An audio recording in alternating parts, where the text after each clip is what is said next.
교회 여러분 반갑습니다. 네, 오늘 우리 신명기 역사서 8번째 시간을 같이 공부하도록 하겠습니다. 신명기 역사서의 역사관을 가지고 쓴 책인데요. 우리가 이제 벌써 여호수아서의 가나안 정복 시대를 마치고 또 이제 사사 시대 400년을 이제 공부하고 있습니다. 사사 시대는 이제 12명의 사사들을 하나님께서 그때그때 위기 때마다 불러서 쓰셔서 사사들을 통해서 나라를 구원하고 하나님께서 역사를 이끌어가는 그 책이라고 말할 수 있습니다. 특별히 이 사사 시대는 매우 영적으로 혼란스러운 시대였다는 것을 보여주는 귀중한 역사인데요. 우리가 이제 사사 시대 5번째 시간을 맞아서 이제 드디어 사사 12명의 사사 중에 이제 마지막 사사를 오늘 공부하도록 하겠습니다. 다시 한번 이제 우리가 이제 복기를 하자면 온니엘부터 시작해서 그다음에 에훗 그리고 삼갈 그리고 드보라 기드온 이제 5명의 사사 그리고 이제 돌라 야일 입다 그리고 이제 입다까지 우리가 지난주에 했습니다. 여기서 이제 그 온니엘이나 또 에훗이나 드보라 그다음에 기드온 그리고 이제 입다 같은 경우는 이야기가 죄송합니다. 나온다고 해서 대사사라고 말하고요. 뭐 삼갈이나 돌라나 야일이나 이런 사사들은 이제 이야기가 한두 줄이라 그래서 우리가 소사사라고 합니다. 지난주에 우리가 이제 입다를 마쳤거든요. 입다를 했는데 입다는 그야말로 정말 그 미천한 출생에서 민족을 구한 어떤 영웅이었지만 그리고 입담이 좋은 그런 외교가 또 군사 지도자 같은 그러한 역량을 발휘했지만 그러나 그 입담 좋은 게 좋은 건 아니었던 것 같아요. 말로 잘못된 서원을 통해서 딸을 잃게 되고 또 그 에브라임 지파를 42,000명을 어떻게 보면 학살하는 그러한 역사의 큰 죄를 짓게 된 사람이기도 합니다. 물론 뭐 그때는 그걸 죄라고들 인식을 안 했겠습니다만은 어쨌든 자기 동족 에브라임 지파를 4만 명 이상을 죽였던 것은 입다에게는 어두운 그늘이거든요. 그래서 이제 그 입다가 6년밖에 못합니다. 못하고요. 그리고 이제 9번째 사사가 등장합니다. 그러니까 이제 9번째 이제 소사사들이죠. 입산, 그 다음에 10번째는 이제 엘론, 뭐 한 이제 10년 정도 하다가 죽었고요. 그 다음에 11번째가 이제 압돈이라고 하는 사사, 8년 정도 하게 됩니다. 그리고 이제 마지막 12번째 사사가 등장하는데, 이 12번째 사사의 이야기는 13장부터 이제 14, 15, 16장에 걸쳐서 4장에 걸쳐서 기드온과 같은 분량입니다. 그런데 이 삼손의 등장은 이 성경에서 아주 보기 드문 그 이야기 서사 구조를 가지고 있습니다. 보통 성경에서 태어날 때부터 죽을 때까지 전 인생을 다루는 인물들이 몇 되지를 않습니다. 대표적인 인물이 모세가 되겠죠. 아브라함도 태어날 때 이야기 없습니다. 그런데 이제 모세가 태어날 때 이야기가 있죠. 그리고 이제 죽을 때까지의 120년의 인생을 기록하고 있고요. 그리고 이제 추후에 나오게 될 사무엘이 태어나기 전부터 이제 죽을 때까지가 나오죠.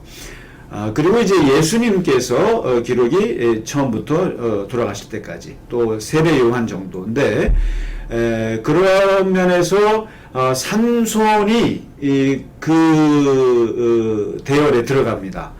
삼손은 바로 마치 예수님의 탄생 이야기 같이 비슷한 그 구조를 느끼게 됩니다. 바로 아버지가 나와요. 아버지 어머니가 나와서 하나님을 만나서 아이를 낳게 될 거라고 하는, 마치 마리아에게 나타나서 동정녀 탄생을 예고하는 것처럼 이 단지파예요. 단지파의 마노아라고 하는 남자인데, 이 부인에게 이제 둘에게서 아이가 없이 오랫동안 이제 지내다가 하나님께서 마노아의 부인에게 나타나서 아이를 임신할 것이다. 그가 너희 민족을 구원할 것이다. 읽어보시면 마치 예수님의 그 어머니 마리아에게 가브리엘 천사가 이렇게 수태고지하는 것과 비슷합니다. 그렇게 이제 어렸을 때에 그 어떻게 태어났는가를 이제 그 기록이 나오고요. 그렇게 해서 하나님의 그 지시를 받아서, 그리고 얘는 태어나면 나실인으로 키워라. 이것까지 나와요. 나실인이다. 여러분, 이 나실인이다라고 하는 것은 일종의 하나님께 바쳐진 자라는 뜻입니다. 그래서 특별히 성별되어서 구별된 자들인데, 요런 그 나실인이 이제 사무엘이나 세례 요한, 혹은 이제 예수님의 그 친동생 야고보 같은 사람들이 이제 나실인이거든요. 근데 이 나실인은 이 규칙이 있어요. 하나님께 바쳐진 자들이기 때문에 세 가지 규칙이 있는데, 첫째가 포도주를 마시면 안 돼요. 왜 그러냐면 포도주는 이게 누가 나를 다스리는가를 의미하는 건데, 이게 이제 참 재밌는 말입니다. 이게 포도주 술과 영혼할 때 영이 같은 말입니다. 같은 스피릿이 성령이잖아요. 홀리 스피릿. 스피릿이 영인데 이 스피릿과 술이 같은 뜻이에요. 그러니까 이 포도주를 먹음으로써 하나님의 영이 나를 다스리느냐 아니면 술이 나를 다스리느냐, 이게 다스림의 영역이거든요. 그래서 포도주를 먹으면서 술이 나 영혼을 다스릴 수가 있기 때문에 이 포도주를 금하는 겁니다. 그래서 우리가 술이라고 하는 것이 옛날에는 이 고대 이게 토테미즘이죠. 샤머니즘 같은 데서는 제사 때 또는 이 예배 같은 거, 이게 이제 샤먼들이 할 때 술을 마십니다. 왜냐면 이게 술이 영을 부르는 거거든요. 그래서 여러분, 이게 술이라는 게 아주 독특한 의미입니다. 그래서 이게 이 술이라고 하는 것이 어떤 영을 불러들이느냐의 중요한 수단이기 때문에 포도주를 금지합니다. 나실인들은. 그러니까 생 정신으로 하나님의 영을 받으라는 뜻이거든요. 술에 의지하지 않고. 그 다음에 두 번째는 사체를 금지합니다. 나실인들은. 그러니까 죽은 자를 만지면 안 돼요. 동물도 그렇고 짐승도 그렇고 어떤 사람도 사체를 만지면 안 된다. 왜 사체를 금지하냐면은 이 죽음이다. 죽음이라고 하는 것은 죄의 결과이기 때문이다라고 하는 신학이 있어서 그렇습니다. 그래서 죄의 결과로 죽음이다. 이게 이제 그 사도 바울도 얘기했지 않습니까? 그렇기 때문에 이거는 죽은 시체는 일종의 죄 덩어리고 그것을 만지면 그건 저주스러운 것이다라고 하는 의미에서 사체를 금지한 거죠. 이게 이제 오늘날 우리가 예수 믿는 사람들은 이 죽은 사람 만지는 것을 그렇게 무서워하지 않습니다. 이제 구약이 그렇다는 것입니다. 그 다음에 세 번째 나실인의 금지 조약이, 금지 규정이 머리를 깎으면 안 됩니다. 머리를 삭발을 금지하는데요. 이건 뭐냐면, 머리라고 하는 것은, 그 사람 위에 다스리는 분이 있다라고 하는 뜻이에요. 그러니까 누가 다스리느냐, 머리를 깎으면 다스리는 자가 없는 거죠. 근데 이 머리라고 하는 것은 하나님의 다스리심을 뜻하는 것이기 때문에 머리를 깎지 마라. 그래서 이제 그 이스라엘 사람들 보면 그 전통적인 유대인들 보면 머리를 길게 하잖아요. 그 머리는 그 어떻게 보면은 이제 귀한 영광의 그 상징이기도 하고 또 하나님이 임재하는 곳이기도 합니다. 그런 의미에서 머리는 깎지 마라. 그래서 세 가지, 포도주 금지, 그다음에 사체 접촉 금지, 그리고 머리 삭발 금지. 이게 이제 나실인의 규칙인데, 이러한 나실인으로 이제 삼손이 태어났습니다. 근데 여러분이 삼손은 아시다시피 벌써 이미지가 한 세 가지 이미지가 떠오르죠. 그러니까 힘쓴 거 봐서는 헤라클레스 같고요. 그 다음에 그 여자들의 그 속임에 이렇게 말려드는 걸 보면, 또 이게 이제 여자들을 좋아하는 걸 보면은 약간 그 카사노바 기질이 있어 보이고요. 그런 이미지가 보이고요. 그리고 평소에는 참하다가 화가 나면은 막 엄청난 그 괴력을 발휘하는 걸 보면은 헐크 같은 이미지가 있습니다. 그래서 이 삼손하면 이 헤라클레스, 또 카사노바, 또 헐크, 이 세 사람의 이미지를 합쳐 놓은 것 같은 그런 인물인데요.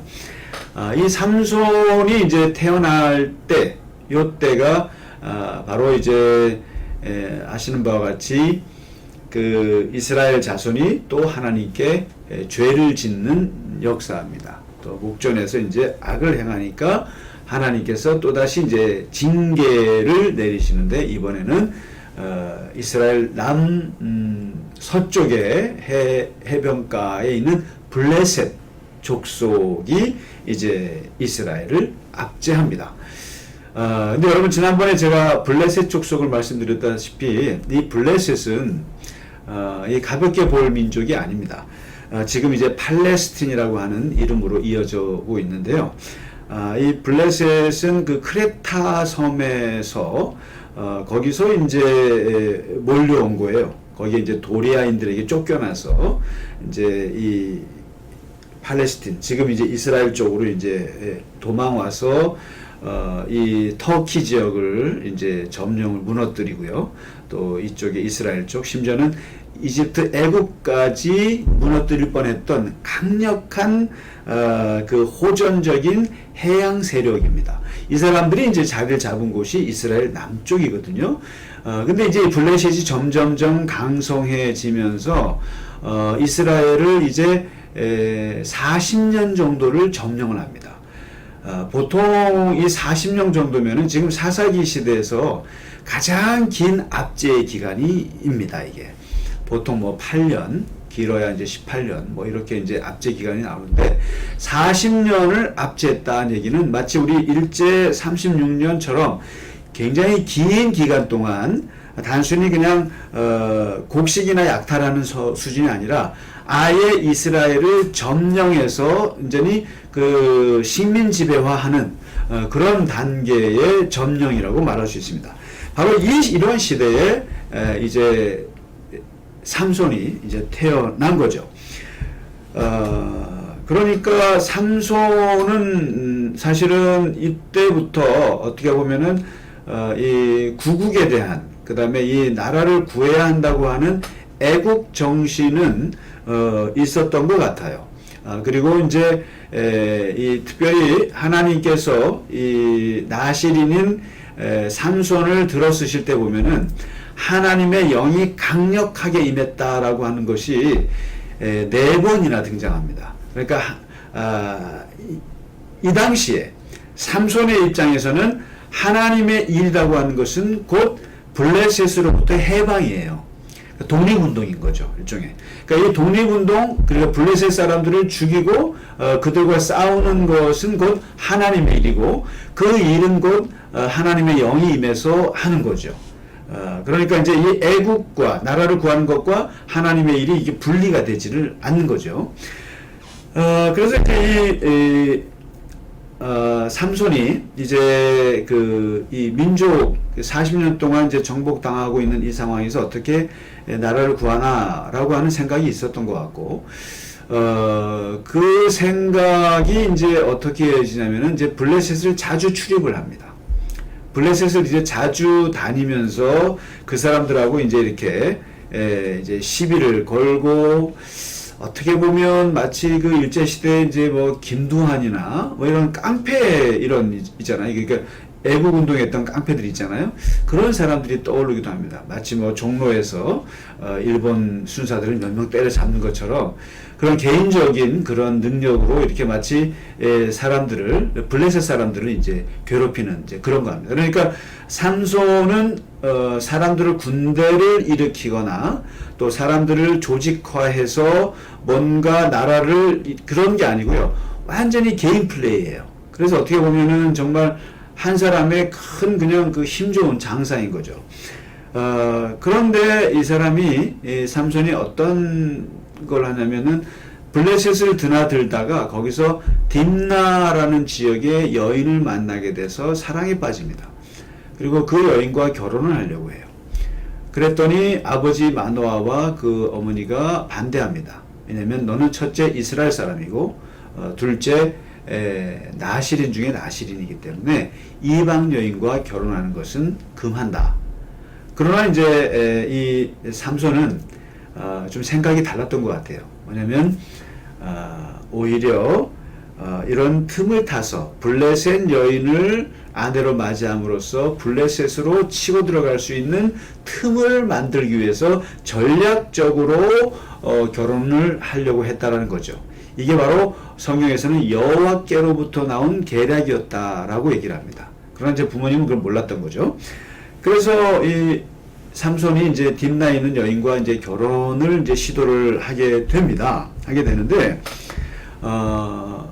마침 블레셋으로 가다가 가는 길에 사자를 만나요. 그래서 그 사자를 그냥 그 염소 잡아 죽이듯이 이제 죽여버립니다. 그리고 돌아오는 길에 그 죽은 사자의 사체에 이제 벌들이 꼬여가지고 거기서 벌들이 이렇게 꿀을 거기다 놓은 거예요. 그래서 이제 그 참 그 신기하다 싶어서 이제 삼손이 가서 이제 꿀을 맛있게 먹고 갑니다. 그래서 벌써 이제 나실인의 규칙을 어긴 거죠. 사체를 만진 거지 않습니까? 아무튼 그러니까 이제 별로 그 나실인의 규칙에 대해서 별로 생각이 없었던 거죠. 이제 그렇게 그 꿀을 맛있게 먹고 와서 이제 결혼을 하게 되거든요. 결혼을 하게 되는데 결혼하는 그 자리에서 결혼 잔치에서 7일 동안 잔치를 하는데 이제 아무래도 그 장인 처갓집 식구들이 다 친척들이 블레셋 사람들 아니겠습니까? 이제 블레셋에서 결혼하는데 여기서 삼손이 블레셋 사람들의 이제 슬슬 시비를 겁니다. 어떻게 거냐면은 수수께끼를 냅니다. 수수께끼를 내는데 아주 재밌는 수수께끼를 내죠. 먹는 자에게서 먹는 것이 나오고 강한 자에게서 단 것이 나왔느니라. 이게 뭐게 그런 거죠. 먹는 것에서 먹는 것이 나오고 강한 자에게서 단 것이 나왔다. 특히 강한 자에게서 단 것이 나왔다. 이게 뭘까 하고 수수께끼를 내는데 문제는 마치면 배옷 30벌 겉옷 30벌을 내가 너에게 줄게. 그런데 못 맞히면 너희가 나한테 줘야 돼 하고 협박을 해요. 수수께끼를 냅니다. 그랬더니 이게 내기가 크지 않습니까? 이게 여러분 옷 30벌 60벌 어마어마한 액수예요. 그런데 도저히 못 맞추겠으니까 이제 블레셋 사람들이 삼손의 아내에게 가서 협박을 해요. 가르쳐 달라고. 협박을 하니까 이 아내가 불어요. 이제 삼손한테 가르쳐 달라고 합니다. 할 수 없이 아내 때문에 알려주게 되죠. 그랬더니 이제 친구들이 이제 답을 맞춥니다. 무엇이 꿀보다 달겠으며 무엇이 사자보다 강하겠느냐. 그러니까 세상에서 가장 강한 게 뭐요? 그 다음에 가장 단 게 뭐냐라고 이제 수수께끼를 던진 건데 꿀이 제일 달고 사자가 제일 강하다. 이게 답이었죠. 그러니까 이제 그 길가에서 사자 잡고 그 꿀에서 꿀을 먹은 그걸 갖고 이제 수수께끼를 낸 건데 그걸 이제 맞힌 거죠. 삼손이 말합니다. 내 암송아지를 밭갈지 아니하였으면은 못 맞췄을 거다. 암송아지가 뭡니까? 내 아내에게 너희들이 그렇게 협박하지 않았으면 못 맞췄을 것이다. 라고 이제 하면서 너무너무 화가 나서 그 배옷 30개 하고 이제 겉옷 30개를 다 이제 주고 이제 내게서 지게 된 거죠. 자, 이제 여기부터 이제 블레셋과의 그야말로 복수의 복수극이 거의 8번에 걸쳐서 끊임없는 서로 간의 복수 극들이 이제 벌어지게 됩니다. 여기서 보면 이제 참 이게 폭력이라는 것이 폭력을 낳고 또 이 보복이 보복을 낳고 그러면 점점점 커지는 그런 것을 보게 되는데요. 이제 일단은 수수께끼를 블레셋 사람들이 맞췄잖아요. 아내를 꼬셔가지고 이제 화가 났을 거 아닙니까? 여기에 대해서 이제 이게 참지를 못하는 거예요. 삼손이. 그래서 두 번째 보복을 하게 되는데 그게 뭐냐면은 죄 없는 아스글론에 있는 사람들을 가서 30명을 죽이고 옷을 다 빼앗습니다. 아스글론 사람들 30명을 그냥 다 쳐 죽입니다. 그러니까 이제 블레셋 사람들이 가만히 있겠어요? 다시 세 번째 어떤 일이 벌어지냐면은 이번에는 이제 이 삼손이 이 잔치집에서 이제 결혼을 하는 날에 그렇게 됐으니까 화가 나가지고 집으로 돌아와 버렸어요. 고향 집으로 돌아왔다가 이제 생각해 보니까 그래도 화해를 해야 될 것 같아서 이제 아내 때문에 그거 진 거니까요. 그래서 이제 대판 싸우고 이제 집으로 돌아갔다가 이제 뭐 몇 달이 지났는지 며칠이 지났는지 몰라요. 그러나 이제 화해를 하려고 이제 장인어른 집에 갔더니 글쎄 이 장인어른이 자기 딸을 딴 남자한테 준 겁니다. 그러니까 이제 삼손의 친구한테 준 거예요. 이렇게 되니까 여기서 다시 네 번째 또 삼손이 화가 날 거 아닙니까? 또 화가 나서 이번에는 이 화풀이를 어떻게 하는가 했더니 나가서 여우 300마리를 잡아요. 정말 대단한 사람입니다. 여우 300마리를 잡아가지고 재밌는 광경인데요. 여우 꼬리를 서로가 묶어가지고 거기다가 불을 붙이고는 블레셋 곡식단들을 다 태우게 해버립니다. 그러니까 이제 여우도 죽고 블레셋 곡식단도 다 타버리고 이거 지금 말할 것 같으면 이게 동물보호법에 걸리는 일인데요. 이렇게 해서 또 어떻게 보면 블레셋 사람들에게 이제 간접적으로 보복을 합니다.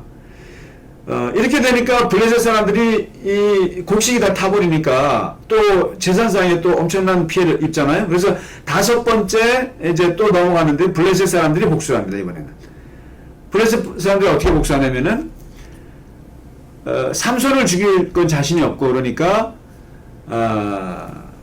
삼손의 장인 집에 가서 장인과 장모와 그의 여인을 다 죽여버립니다. 너무 참 슬픈 일이죠, 이게. 이 죄 없는 장인 장모가 다 죽습니다. 이 딥나의 가족들이 다 죽습니다. 다 죽습니다. 그러니까 이게 보면은 항상 강자에게는 못하고 그 주변을 이용해서 약자들만 이렇게 피해를 보는 건데요. 그렇게 되니까 이제 장인 어른들이 다 죽었잖아요. 그러니까 그걸 보고 또 삼손이 이제 여섯 번째입니다. 여섯 번째 삼손이 이제 복수를 하는데 어떻게 하냐면은 블레셋 사람들을 정강이와 이 넓적다리를 쳐서 죽여버립니다. 몇 명을 죽였는지는 안 나와요. 하여튼 굉장히 많은 블레셋 사람들을 가서 쳐 죽이고는 에담 바위 틈에 이제 숨어버려요. 숨습니다. 왜 숨겼어요? 이거는 대대적인 복수가 예고된 거기 때문에 그렇죠. 그렇게 해서 이제 그러니까 또 블레셋이 역시 예상대로 일곱 번째 또 보복을 합니다. 보복을 하는데 어떻게 이번에 보복을 하냐면은 유다 지파를 협박을 해요. 유다 지파가 제일 큰 지파 아닙니까? 유다 지파를 협박을 해서 삼손을 너네가 체포해서 내놔라. 온갖 협박을 하니까 유다 지파가 할 수 없이 유다 사람들이 3,000명이 몰려가서 삼손을 잡아요. 잡아서 결박합니다. 그러면서 말해요. 우리가 너를 죽이려고 그러는 거 아니다. 정말 이 블레셋 협박에서 할 수 없이 너를 그냥 체포만 하는 거니까 이해해 주라. 하고는 이제 유다 사람들이 이제 삼손을 해서 내줍니다. 이게 묶어가지고 내줘요. 순순히 끌려가 줍니다. 삼손이. 자, 그렇게 이제 블레셋 사람들이 끌려갔어요. 갔는데 이제 마지막 여덟 번째 이번에는 삼손의 보복이 시작됩니다. 뭐냐면 끌려갔지만 이건 뭐 말이 포승줄이지 그냥 삼손의 입장에서는 이거는 그냥 실줄이죠. 아무것도 아니죠. 그냥 툭툭 끊어버리고 새 턱뼈를 들고 1000명의 블레셋 사람들을 대대적으로도 죽입니다. 엄청나게 죽입니다. 그래서 그 턱뼈로 1000명을 죽였다고 해서 거기를 라맛 레히라고 이름을 붙였습니다. 턱뼈의 산이다 라고 이제 이름을 붙였습니다. 그래서 이 턱뼈로 1000명을 죽인 이 영웅적인 장소가 된 거예요. 라맛 레히라고 해서 그래서 턱뼈의 산인데 그리고는 이제 너무 피곤해가지고 삼손이 이제 물을 찾습니다. 물을 찾고 하나님께 물을 좀 달라고 부르짖게 됩니다. 목마르다고. 그때 하나님께서 물을 주시게 돼서 물을 마시게 되었다고 해서 거기를 엔학고레라고 이름을 지었습니다. 엔학고레. 이것은 부르짖는 자의 샘이다 라는 뜻입니다. 참 좋은 의미죠. 그 부르짖는 자의 샘, 엔학고레.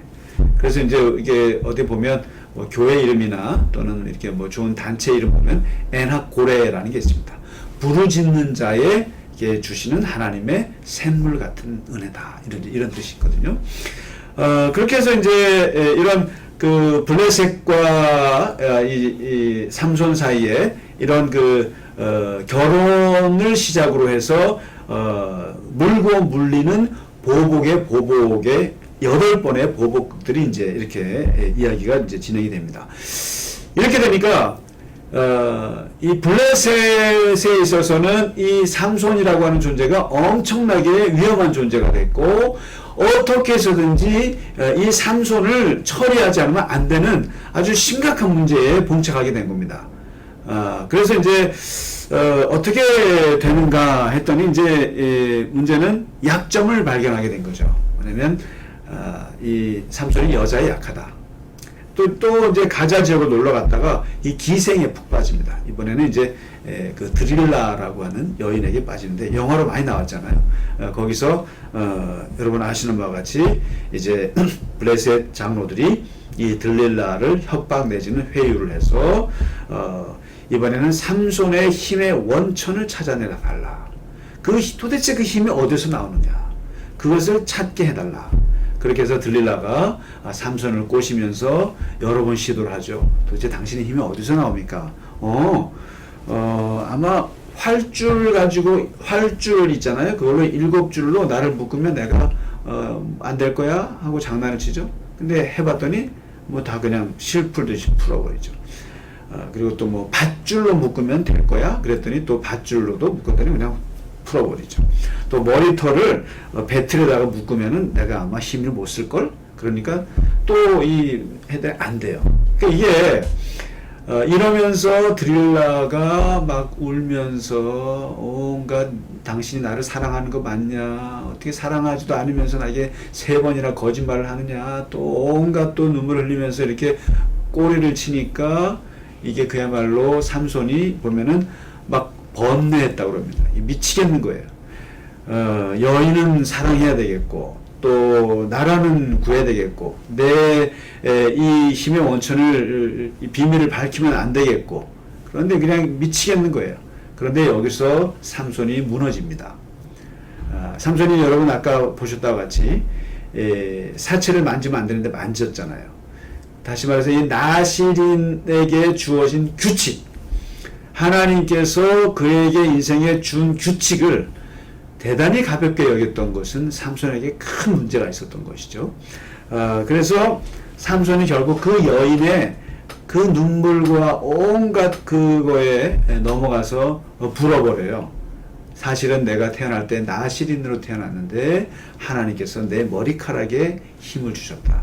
이 머리카락을 자르면 나는 힘이 없어진다. 그래서 여기에 결국에는 블레셋 사람들이 머리를 깎게 되고 그 말대로 힘이 없어져서 삼손이 끌려가는데 이번에는 눈이 뽑히죠. 다시는 세상을 보지 못하도록 눈이 뽑히고 그리고 그 맷돌을 돌리는 그런 일을 하게 하죠. 그 이제 종이나 하는 일을, 비참한 일을 하게 됩니다. 그러면서 이제 삼손은 끝났다라고 이제 볼 수 있는데, 여러분 16장에 보시면 16장 22절에 이 성경은 이런 맛이 있어요. 저는 21절과 22절이 있는데요. 한번 보시면 좋겠습니다. 블레셋 사람들이 그를 붙잡아 그의 눈을 뺐어요. 그 다음에 가사로 내려가서 놋줄로 매고 그에게 옥에서 맷돌을 돌리게 했습니다. 인생 끝났다는 뜻이에요. 눈이 빠졌죠. 힘 빠졌죠. 그리고 맷돌을 돌리면서 그런 것을 평생 하게 되죠. 그런데 22절에 보시면은 그의 머리털이 밀린 후에 다시 자라기 시작하니라. 놀라운 말씀입니다, 이게. 이 성경의 스피릿은, 성경의 정신은 바로 16장 22절의 정신이에요. 그가 머리털이 다 밀린 후에도 다시 자란다라고 하는 것이 성경의 하나님의 말씀이 우리에게 주시는 아주 희망 메시지고, 항상 망할 것 같지만 다시 자랄 수 있다라고 하는 그 희망의 메시지가 항상 있습니다. 여러분 이사야서 보세요. 하나님께서 너희가 죄를 져서 나무를 잘랐어.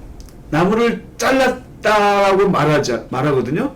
그러나 이제 나무가 그래서 모두가 다 황폐해졌어. 끝이야. 그런데 그 나무 구루터기에서 새순이 자라나네. 이게 바로 성경의 정신입니다. 이게. 그래서 다 망해도 머리털은 다시 자란다. 이게 이제 그 희망의 메시지인데요. 여기서 이제 반전이 오는 거죠. 블레셋 사람들은 삼손의 머리가 자라는 것을 생각 못했습니다. 못하고 다곤 신전에서 모여서 이제 삼손도 잡았고, 그리고 그들의 축제일에 맞춰서 3,000명이 모여서 대대적인 축제를 여기서 벌립니다. 거기에서 가장 하이라이트가 이 삼손이 이거죠. 맷돌 매는 걸, 눈 빠진 삼손을 보여주는 겁니다. 그런데 이 다곤 신전에 끌려갈 때 이제 점점점 삼손은 힘이 자라게 됐고, 그러면서 그를 끌고 가는 그 삼손 그 소년에게 나를 이 기둥과 기둥 사이에 묶어달라고 부탁을 합니다. 기둥과 기둥 사이에 나를 묶어달라. 그렇게 해서 이제 묶게 됩니다. 그리고 모든 3,000명이 와서 축제하고 술을 마시고, 그 다음에 이제 삼손을 체포한 것에 대해서 이제 찬양하고 또 제주를 부려보도록 합니다. 이제 묶어놓고 말이죠. 한번 제주를 부려보도록 하는데, 이때 여러분 정말 그 삼손은 마지막 장면이 가장 아름답고 가장 마지막 장면이 감동적입니다. 그리고 이 장면이 마치 16장 28절부터 29절에 있는 그 장면인데요. 이 장면은 마치 십자가에 매달려서 마지막 엘리 엘리 라마 사박다니 외쳤던 예수님의 그 부르짖음과 너무나 이 분위기가 비슷해요. 마지막 십자가에서 마지막 그 기도하는 예수님의 부르짖음처럼 이 삼손이 마지막 그 두 기둥 사이에 쇠사슬에 묶인 상태에서 하나님 앞에 드리는 기도가 어떻게 보면 삼손의 가장 위대한 장면입니다. 주 여호와여 구하옵나니 나를 생각하시옵소서. 하나님이여 구하옵나니 이번만 나를 강하게 하사 나의 두 눈을 뺀 블레셋 놈들과 그 사람들에게 원수를 단번에 갚게 하여 주시옵소서. 그리고 이 블레셋 이놈들과 내가 함께 죽기를 원합니다. 이 기도를 드립니다. 그리고는 하나님을 향해서 큰 소리를 외치면서 이 두 기둥에 묶여있던 쇠사슬을 잡아당깁니다. 잡아당기면서 그 다곤 신전을 지탱하고 있는 가장 중요한 두 기둥을 잡아당겨서 무너뜨림으로써 다곤 신전이 그냥 그 자리에서 무너지면서 그 자리에서 3,000명의 사람들이 모두가 몰살을 당하게 됩니다. 그리고 그 자리에서 물론 삼손도 죽게 됩니다. 그러면서 성경은 뭐라고 기록하냐면은 살아서 죽인 자들보다 마지막 죽을 때 죽인 자가 더 많았다라고 얘기합니다. 3,000명이니까요.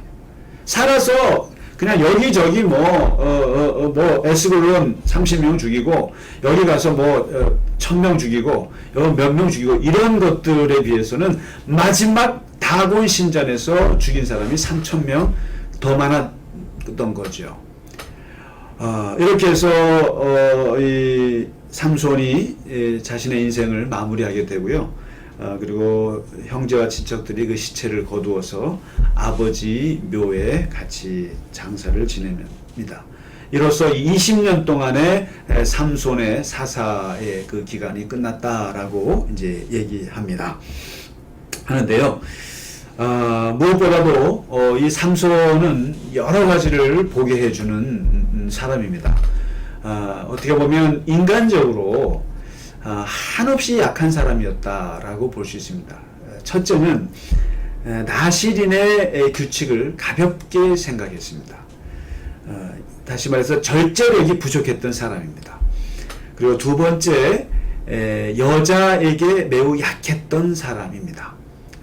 그리고 여자에게 약했고 결국 우리가 속된 말이 아니죠. 그 미인계라고 하죠. 미인계에 넘어간 그런 마음 약한 그런 사람이 귀가 얇고 이런 사람이라고 볼 수 있고요. 그리고 세 번째 삼손의 약점 중에 하나는 분노 조절의 장애가 많았다라고 말할 수 있습니다. 그러니까 이 분노하는데 이게 끊임없이 하는데 이게 어디로 펼쳐질지에 대해서 그렇게 생각을 못했던 거죠. 그런 분노들 때문에. 그 다음에 네 번째 가장 심각한 문제 중에 하나는 신중하지 못했다라는 것이죠. 신중하지 못했다. 그런 면에서 즉흥적인 그런 것들, 그 다음에 자기 절제가 부족한 그런 면이 매우 강해서 어떻게 보면 그래서 이 사람들을 끌어모으거나 정치적인 그런 능력이나 이런 것이 없었던 거죠. 그냥 혼자서 그냥 모든 걸 그냥 즉흥적으로 했던 것인데 오직 힘에 의존해서 했다라고 하는 면에서 이제 좀 이 약점이고 치명적인 단점이라고 말할 수 있는데요. 그럼에도 불구하고 이러한 그 삼손에게서는 어쨌든 아버지의 어떻게 보면은 그 기도랄까요? 부모님의 그런 그 태생의 이야기부터 해서 나실인으로부터 태어난 그런 삶, 어쩔 수 없이 태어난 하나님으로부터 그 받은 그런 인생, 그리고 이 나라를 구해야 한다고 하는 그런 그 애국 정신, 이런 것들은 이게 대단했고요. 그리고 무엇보다도 마지막 장면에서 정말 끝까지 하나님께 나라를 위해서 자기 몸을 던진 그거 보면 삼손은 그 마지막 한순간이 가장 위대했다고 봅니다. 그래서 우리가 이 삼손의 이야기가 사실은 많은 드라마나 영화에서도 나올 만한 것이 인간적으로 가장 우리와 닮아 있다라고 하는 면이고 그리고 한순간 다 부족해도 마지막 한순간 하나님 앞에 제대로 섰다라고 하는 거 어떻게 보면 마지막이 중요한 것일 수도 있다. 그것을 잘 보여주는 그런 사람입니다. 다 힘들어서 다 문제가 많았어도 마지막 한순간 하나님 앞에 큰 일을 했다라고 하는 것. 그게 이제 어떻게 보면 인생의 전부일 수도 있다라고 하는 것을 보여주죠. 그래서 이 삼손의 이 사사 이야기는 아주 그 12명의 사사 중에서 가장 인간적인 그리고 어떻게 보면 가장 한심한 그런 인생입니다만은 동시에 가장 위대한 면을 보여줬던 아주 극단적인 그런 양면을 보여준 사사라고 말할 수 있을 것 같습니다. 네, 이제 이렇게 해서 오늘 사사 12명의 이제 그 사사 시대 그 마치고요. 이제 이게 사사가 끝나는 것이 아닙니다. 끝나지 않고 이제 17장부터 이제 21장까지 4장에 걸쳐서 나오는 것은 2개의 큰 다큐멘터리가 나옵니다. 이것은 이제 그 시대가 얼마나 암울하고 얼마나 문제가 많았는지를, 그리고 얼마나 영적인 것이 그 바닥이었는지를 보여주는 상징적인 사건, 두 사건을 우리가 한 주씩 다루어 보도록 하겠습니다. 네, 오늘 긴 시간 삼손 공부하시느라고 고생 많으셨습니다. 다음 주에 찾아뵙도록 하겠습니다. 감사합니다.